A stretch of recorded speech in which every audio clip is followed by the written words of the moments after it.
Aujourd'hui,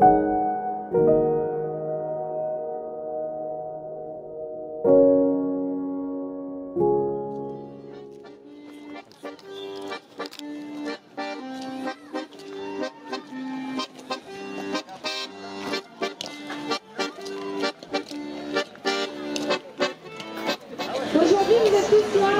Merci pour les enfants d'être là pour la Journée internationale des droits de l'enfant. Aujourd'hui, c'est une journée de mobilisation mondiale. Il n'y a pas que la France qui manifeste aujourd'hui, c'est tout le monde entier pour les droits des enfants. Depuis le 2 novembre 2020, nos enfants sont masqués à partir de 6 ans à l'école. Alors qu'on sait que d'après la Société française de pédiatrie, c'est pas vrai quand même, la Société française de pédiatrie, ce sont des professionnels de l'enfance. On sait que les enfants ne sont pas contaminants. Les enfants ne sont pas contaminants. En fonction du département, on applique le même protocole partout. Donc quel que soit le taux de circulation du virus dans le département, ça sera les mêmes mesures sanitaires. Donc tous les enfants vont de nouveau porter le masque pour une durée indéterminée. Ça devait être temporaire à la base, je vous le rappelle. Ça fait juste un an que ça dure. Ça fait environ 240 jours que nos enfants sont masqués à l'école à partir de 6 ans. Est-ce qu'il y a des enfants de 6 ans ici, s'il vous plaît? Oui. Voilà. Alors, il m'arrive là. On ne le voit pas parce qu'il est vraiment petit, mais 6 ans, c'est vraiment petit pour apporter un masque toute la journée, pour apprendre à lire. Avoir une enseignante masquée toute la journée, comprendre les lettres, c'est compliqué, les orthophonistes le disent. Hein. Le niveau scolaire est en train de chuter de façon très grave, mais ça n'inquiète pas nos gouverneurs. Il faut d'abord protéger les personnes vulnérables, effectivement. Pas éduquer. Donc aujourd'hui, c'est la journée internationale des droits de l'enfant. La Convention internationale des droits de l'enfant énonce 4 principes. Le premier principe, c'est la non-discrimination des enfants. Aujourd'hui, dans les établissements scolaires, ils sont discriminés. Pour les sorties scolaires, il faut être vacciné et même pas avoir un pass sanitaire, il faut être vacciné pour les voyages scolaires, puisque les enseignants ne veulent pas avoir à retester les enfants pendant le voyage scolaire. Si ça, c'est pas de la discrimination, je sais pas ce que c'est, mais enfin, il y a quand même un gros problème. Dans la Convention internationale des droits de l'enfant, on énonce l'intérêt supérieur des enfants. Aujourd'hui, toutes les mesures sanitaires ne sont pas prises en fonction des intérêts des enfants. Elles sont délétères pour les enfants. Un autre principe, c'est le respect de l'opinion des enfants. Si on demande aux enfants s'ils aiment porter le masque, les enfants, est-ce que vous aimez porter le masque toute la journée à l'école? Non. Non, ils n'aiment pas porter le masque. Alors les enfants, je voudrais juste vous demander quelque chose, les enfants, s'il vous plaît. Je voudrais vous dire que vous avez le droit de dire aux enseignants que vous en avez marre de porter le masque. Il faut le dire. Il faut le dire aux enseignants, même s'ils vous disent de le remettre, dites-leur et ils vont l'entendre. Et s'il y a plein d'enfants qui répètent la même chose, ils ne pourront plus dire que les enfants s'en fichent. Mais on les informe, ils n'en ont rien à faire. Les parents... Le rectorat et l'académie, c'est tout. C'est tout. Et les parents, Tu veux y aller? défendez vos droits à force de ne pas utiliser nos droits, ils s'usent. Donc c'est à vous les parents de défendre vos enfants. C'est hyper important. Donc aujourd'hui, on va chanter. Les enfants, vous avez eu des petites chansons à préparer, danser encore. Faut partager. Salut à tous, alors vous allez chanter avec moi. Hein. C'est bien possible que quelques paroles m'échappent, donc je compte sur vous pour me soutenir. Hein. Vous avez compris? On y va. Je suis un enfant, je veux pas grandir trop vite. La folie des grands n'a plus de limite. Je veux qu'on me laisse flapper, qu'on me raconte des histoires à visage découvert, sans peur, sans distance ni barrière. Je veux des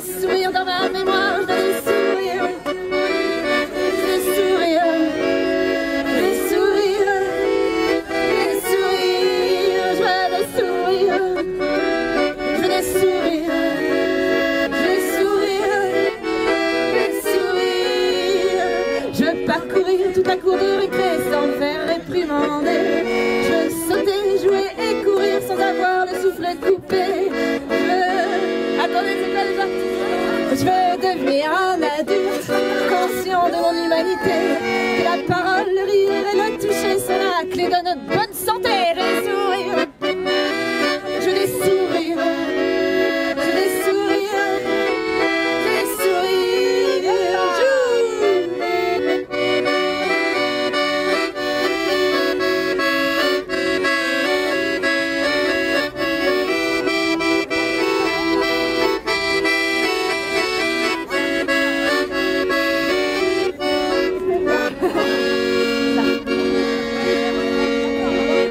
Je veux pas grandir trop vite au son de l'information qui rendrait coupable mon innocence et briser toutes mes interactions.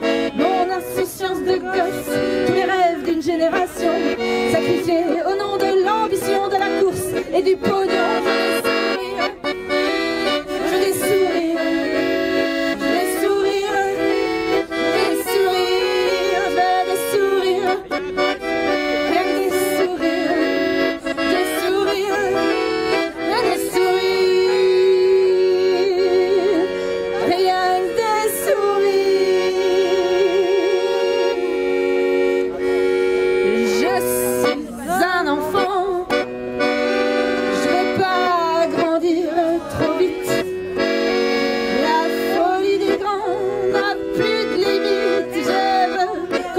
La paix, qu'on me raconte des histoires à visage découvert, sans peur, sans distance ni barrière. Je veux des sourires dans ma mémoire, je veux des sourires, je veux des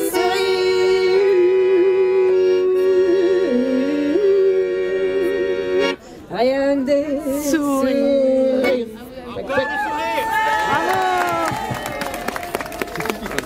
Quoi? Allez les enfants, on y va? Les enfants, vous êtes prêts? Vous êtes prêts pour chanter, danser encore? J'ai pas appris, je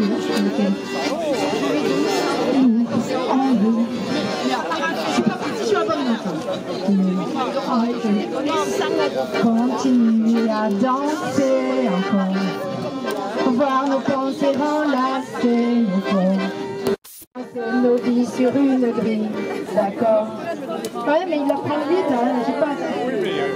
On veut continuer à danser encore, voir nos pensées enlacer le corps, passer nos vies sur une grille, d'accord.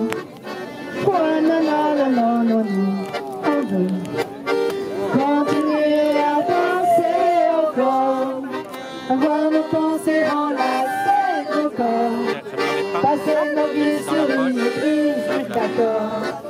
Nous sommes des oiseaux de passage, jamais dociles ni vraiment sages, nous ne faisons pas d'allégeance.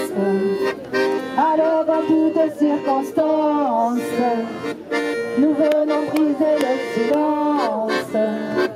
Et quand le soir à la télé, Monsieur le bon roi Paris volume annonce la sentence, nous faisons preuve d'irrévérence, mais toujours avec élégance.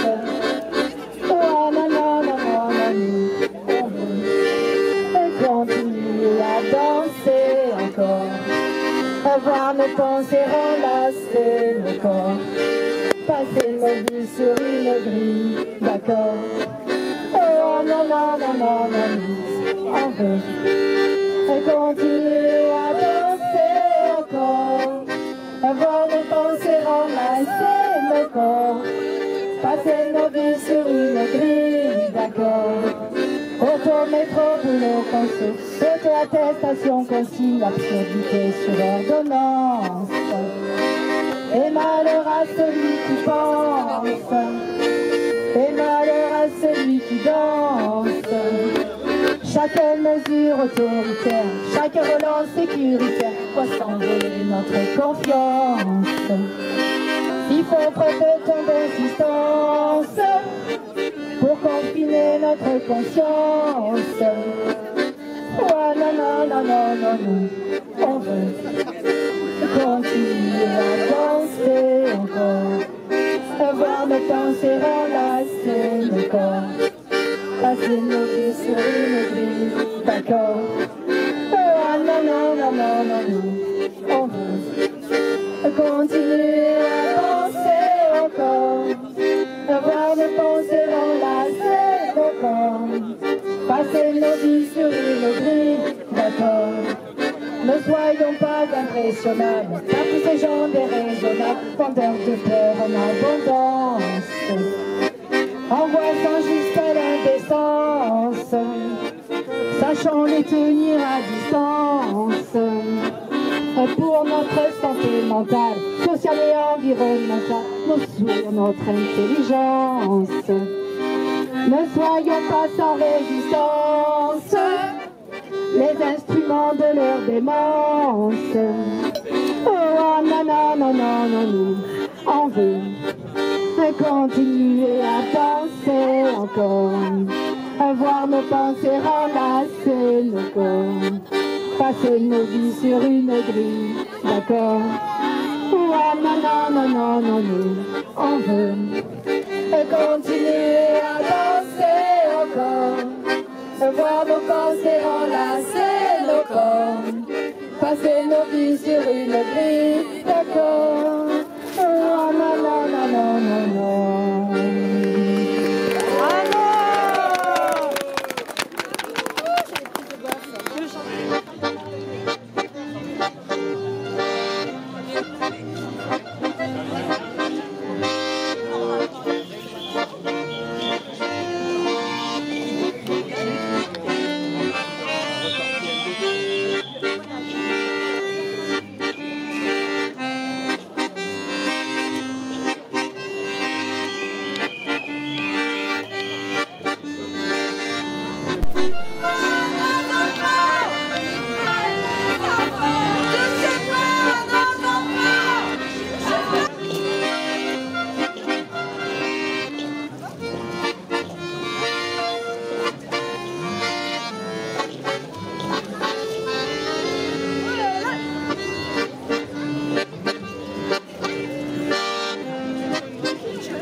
Moi aussi, quand même. J'avoue, pour la santé, je crois que c'est meilleur.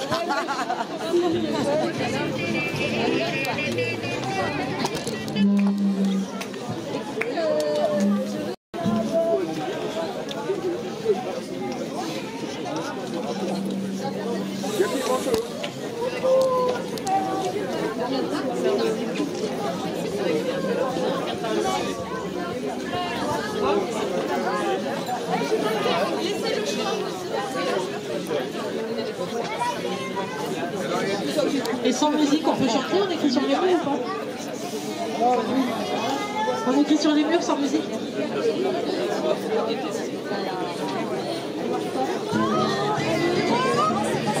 Je trouve que la plus grande des résistances, celle qui a le plus de poids, voilà, c'est notre bonne humeur, notre joie, et notre sourire et nos petits enfants intérieurs qu'on a tous en nous et qu'il serait temps de ressortir pour foutre un peu le bazar partout. Passer un petit message sur le pass sanitaire qui semble relancer à lui tout seul l'épidémie.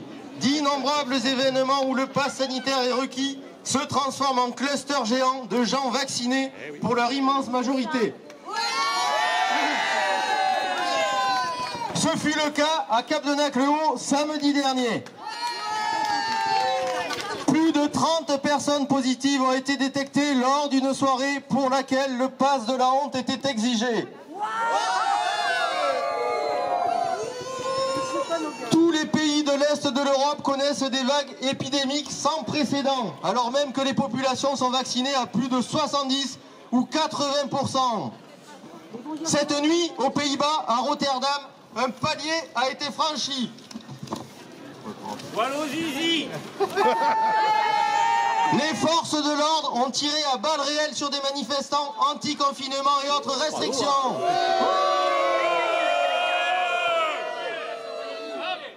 Comment peut-on encore croire que les puissants sont là pour notre bien, pour nous sauver, nous, les gens qui ne sont rien?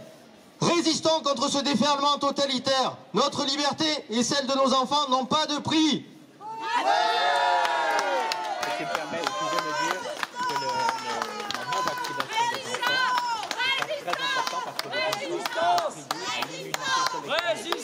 porte le virus sans être malade. Résistance!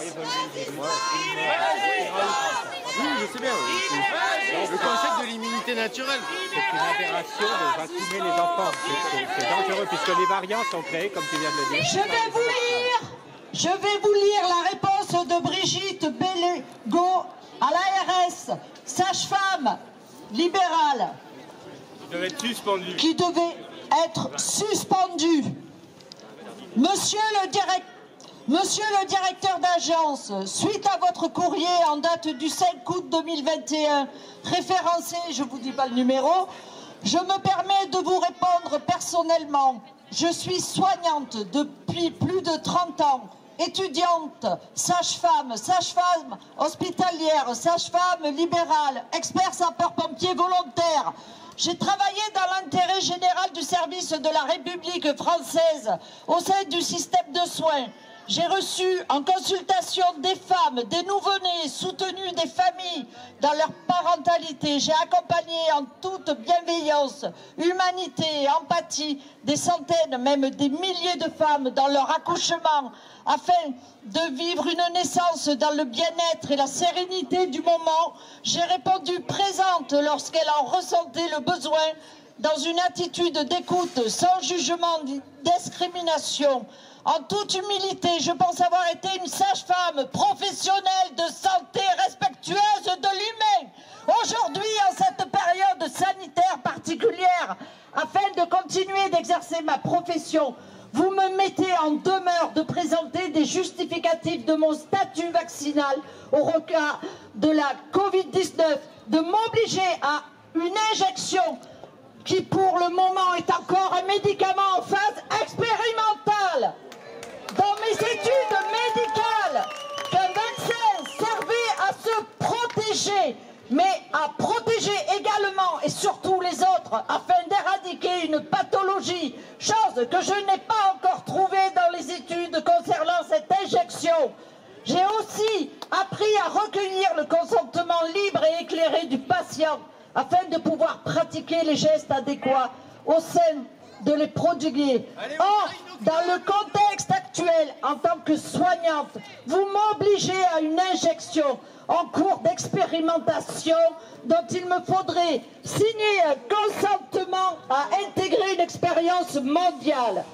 D'autre part, dans ma pratique professionnelle, je dois aujourd'hui répondre à des normes institutionnelles pour soigner les gens, les faire rentrer dans des schémas dans lesquels ils ne se retrouvent pas forcément. Je suis obligée de soigner selon des valeurs qui ne me correspondent plus aux miennes. Je soigne plus l'humain, mais un système de soins. Et j'y perds toute mon intégrité, mon énergie qui devrait être concentrée sur le patient. Je vois le soin comme un accompagnement de santé, au bien-être. Et dans mon cas, au bien-être. Un être à la vie et non à faire le soin comme un accompagnement à la santé, au bien-être, pardon, je me répète, à la vie et non à faire le soin des chiffres, des statistiques, des courbes via une accélération inouïe dans le système numérique de tout ordre que la société, sans le dire, nous impose, me prenant pas en compte l'unicité de tout un chacun et de l'être humain. J'ose également vous demander quel est le bénéfice de suspendre des professionnels de santé qui ont répondu présent lors des pires moments de la pandémie, mais qui ne répondent pas aux obligations vaccinales. Qui plus est, dans les zones de désertification médicale, quel risque existe-t-il à laisser ces professionnels exercer leur art pour répondre à la demande des soins importantes?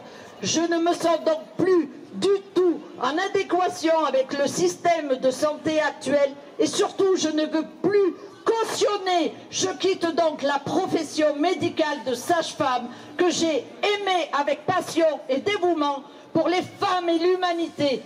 Ma cessation était prévue le 31 octobre 2021. Mais l'injonction reçue me renforce dans mes choix présents. Je ferme donc mon cabinet le 11 octobre 2021. Je pars sereine avec toute la reconnaissance que mes patientes ont pu me témoigner tout au long de mes années de pratique. Je ne me sens nullement responsable ni coupable responsable de l'offre de soins désastreuse que les agences telles qu'elles que vous dirigez ainsi que les politiques de santé ont pu mettre en place depuis des années. Je vous remercie d'avoir pris le temps de me lire et vous prie de notifier dans vos services ma cessation d'activité. Je vous souhaite une bonne continuation. Brigitte Bénégo.